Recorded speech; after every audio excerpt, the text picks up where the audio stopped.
আর কি কি কাজ করলে বইয়ের মন পাওয়া যাবে তুই আমাকে না কত ভাইলে তা কি কি করছো সেটা আগে ক। মনে করছে বউ খেয়ালি আমাকে সন্দেহ করে, কি সন্দেহ করে? তারপর বইয়ের মন পাওয়ার জন্যে, বইয়ের মন জোগানোর জন্যে অনেক অজু করে টুপি মাথার দিয়ে 5 ওয়াক্ত নামাজ পড়ি আর দুনিয়ার ব্যবহার খারাপ কাম থেকে বিরত থাকি।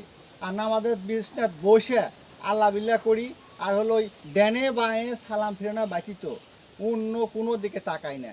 তারপরেও বউ খেলে আমাকে সন্দেহ করে, আর কারণটা কি কত ভাই? তারপর তারপর আবার কি, সেদিন আত্মীয়রা দেখি বউ বান্ধবীর সাথে কথা করতে, কি করতে ভাই?